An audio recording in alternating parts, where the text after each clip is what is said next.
Salut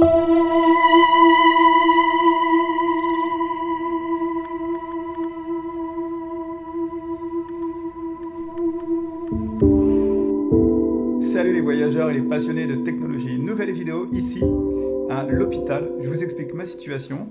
Comme vous pouvez le voir, je suis sur un fauteuil roulant et je vous explique. Donc j'étais à Tbilissi en voyage et un soir, j'étais en train de boire un verre avec un ami, Gouga, et d'un seul coup, je me suis senti comme un peu bourré et j'ai roulé par terre. Et je dis à Gouga, Gouga, Gouga, aide-moi, aide-moi. Et en fait, impossible de me relever. J'avais la bouche qui tombait de ce côté-là.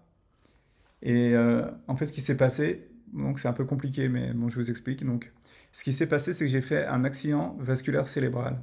En gros, il y a une partie du cerveau qui n'a pas été oxygénée pendant un temps. Et donc, du coup, j'ai toute la partie gauche du corps, le bras, la jambe, et donc une partie du visage, mais c'est léger, sur le visage, c'est en train de revenir, qui ont été complètement paralysés. Donc là, si vous voyez, la main, elle ne bouge pas. Et donc, c'est un AVC. Et ce dont je souffre, c'est de l'hémiplégie. Donc, du coup, Gouga a la gentillesse d'appeler les secours. Et donc, les secours viennent. Ils diagnostiquent tout de suite AVC. Et donc, il y a toute une procédure. Quand il y a un AVC, il faut amener la personne à l'hôpital directement, faire un IRM.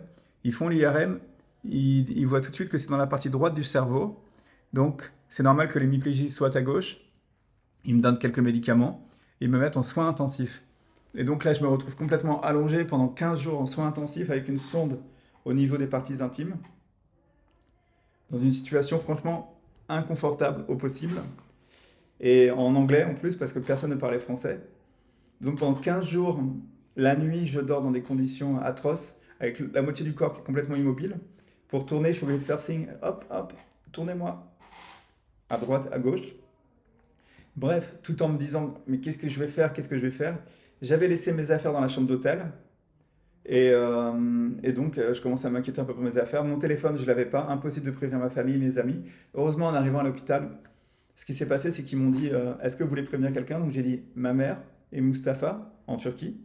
Et donc, du coup, comme ils ont prévenu les personnes, ma mère était au courant, elle a prévenu ma sœur. Et donc, ils ont commencé à enclencher tout le procédé de rapatriement sanitaire lié à l'assurance mondiale assistance. Donc, ça, à ce niveau-là, j'ai eu de la chance.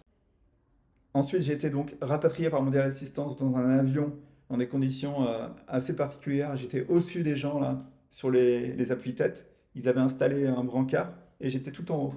Un vol Air France qui s'est relativement bien passé, sauf que par exemple pour faire pipi, à un moment donné, je dis au médecin qui m'accompagnait, je veux faire pipi. Il me donne une espèce de truc qu'on appelle un pistolet. Il me dit vas-y.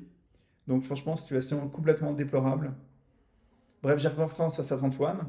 Je rencontre tout le personnel qui parle français, donc là je me sens beaucoup mieux, rassuré et tout, mais toujours un peu inquiet au niveau de ma situation, de mon corps paralysé, impossible de marcher, impossible de bouger le bras. Je rencontre un neurologue qui m'explique donc que j'ai fait un AVC, que ça va prendre du temps, qu'il y a possibilité de rétablir une partie des fonctions, mais ça prend du temps, qu'il faut faire de la rééducation et tout ça. Donc je ne sais pas si vous connaissez les gens qui font des AVC, mais c'est toujours un peu compliqué. Bref, je reste à l'hôpital Saint-Antoine pendant 15 jours. Heureusement, je revois ma famille, ma sœur, son copain qui m'ont aidé pour le rapatriement. Ils en ont chié d'ailleurs. Je les remercie beaucoup parce que franchement, c'était pas évident. Et donc, je passe 15 jours à l'hôpital de Saint-Antoine.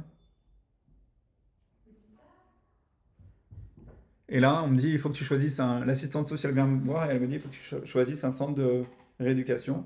Donc, tu as plusieurs choix. Et donc, j'en choisis un juste à côté de chez mes parents. Mes parents sont à Vermont en Normandie. Et donc, je dis, bah, je veux celui-là dans le 95, dans le Val d'Oise. Et donc, du coup, on me transporte ici en ambulance. J'arrive ici, donc, centre de rééducation. Je rencontre une partie du personnel, dont ma kiné, Irénée, une espagnole hyper gentille, et qui me dit, bon, il va falloir qu'on commence à faire la rééducation, donc on va faire ci, on va faire ça. Je rencontre d'abord le neurologue responsable du service, docteur Vautrin, qui m'explique que donc la rééducation dure assez longtemps. Il y en a pour 2 3 mois. Donc c'est vrai que 2 3 mois, j'avais pas forcément prévu ça. Et donc après, je rencontre tout le personnel. Alors il y a plusieurs étapes dans la rééducation. Il y a la kiné, il y a numéro 2, c'est l'ergothérapeute. Et numéro 3, c'est ce qu'ils appellent l'APA, c'est l'activité physique adaptée, donc c'est le matin, c'est un petit peu de sport. Ensuite, on a à 11 heures, c'est l'ergothérapie pour le bras. Donc c'est reproduire un certain nombre de fois un mouvement pour dire au cerveau, parce que le cerveau est capable de se réorganiser, toute la partie qui a été cramée est capable de se réorganiser, ça prend juste un petit peu de temps. C'est ce qu'on appelle... Ah, j'ai oublié le mot. Bref, le cerveau est capable de se réorganiser, mais ça prend du temps pour que la main, tout ça, reprenne un peu de ses muscles et tout ça, que ça reconnecte entre le cerveau et les muscles. Bref, donc, je commence la kiné avec Irénée, super gentille, on s'amuse beaucoup, elle est très drôle. Et donc, en un mois de temps, parce que là, ça fait maintenant un mois que je suis ici, même un peu plus, 6 semaines, en un mois de temps, je réussis à marcher avec une canne, donc c'est rassurant. Le bras, est-ce que je vais pouvoir le bouger un peu?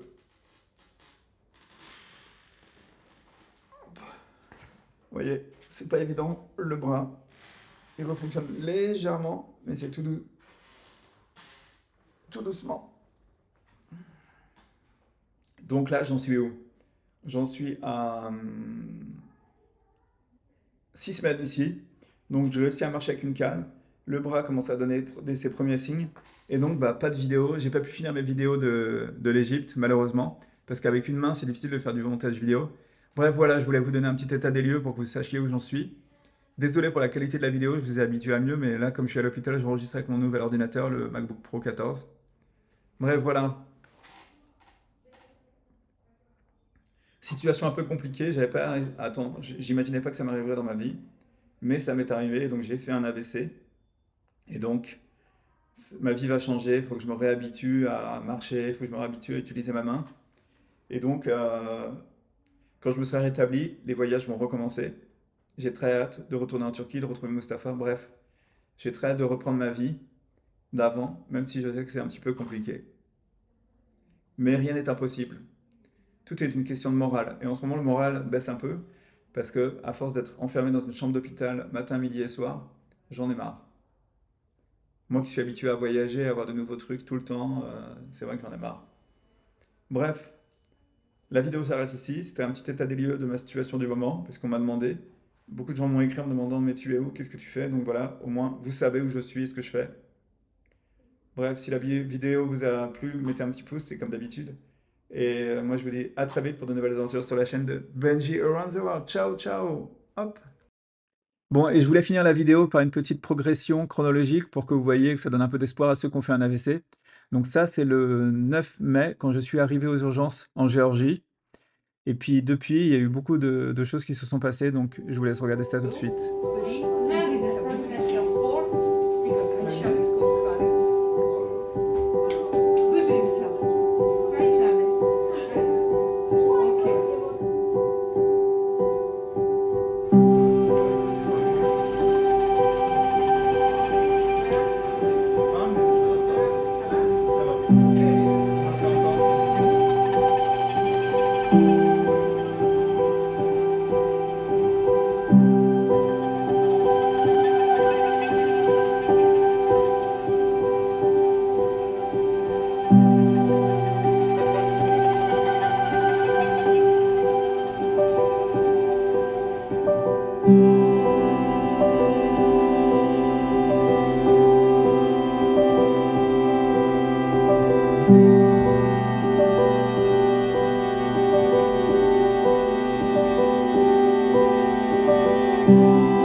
Et voilà, la vidéo va s'arrêter sur ces quelques pages. Je tenais à remercier tous les gens qui m'ont entouré durant cette aventure. Mon père, ma mère, qui a eu la gentillesse de m'amener régulièrement des petites mousses au chocolat faites maison, et aussi des fleurs de son jardin. Et je voulais aussi remercier énormément ma sœur et son mari, Thibaut, qui ont été présents du début jusqu'à la fin pour me faire rapatrier. Dieu sait que ça a été très compliqué. Je voudrais aussi remercier Mustapha, qui est resté dans l'appartement qu'on a en Turquie, et ses parents qui m'ont envoyé des messages très gentils pour me souhaiter un bon rétablissement. Ensuite, je voudrais dire un grand merci à Guga, qui a été là le premier soir quand j'ai eu mon accident et qui m'a vraiment aidé, en fait, qui a appelé les secours et qui a fait tous les gestes qu'il fallait faire quand quelqu'un a un AVC. Donc un grand merci à lui, et aussi à tous les gens que j'ai rencontrés en Géorgie quand j'étais hospitalisé, parce qu'ils ont été vraiment d'une grande gentillesse, comme par exemple Ratran, infirmier, avec qui j'ai beaucoup rigolé, Lika aussi, Nino, la responsable du service, Elisabeth qui a été d'une douceur et d'une gentillesse avec moi. Ensuite, à mon retour en France, mes amis sont venus me voir, Amélie, Alice, Carla, que je les remercie tous et toutes, mais aussi Séverine, Stéphanie et son fils que je n'avais pas vu depuis 15 ans, et Thérèse qui venait régulièrement avec des flancs qui étaient vraiment délicieux et qui a eu la gentillesse de m'aider à me faire de la kiné les jours où j'avais pas de kiné le week-end. Donc ça a été vraiment très agréable. Puis Thérèse, elle est venue me voir aussi quand j'étais dans le centre de rééducation avec Fabrice, un ancien collègue, qui a eu la gentillesse de m'amener du cidre de Bretagne, très très bon cidre. Et vu que j'avais pas bu depuis très longtemps, avant l'AVC, ça m'a fait du bien de me détendre un petit peu à l'extérieur en buvant du cidre. Voilà, la vidéo s'arrête ici pour de bon. Merci à tous.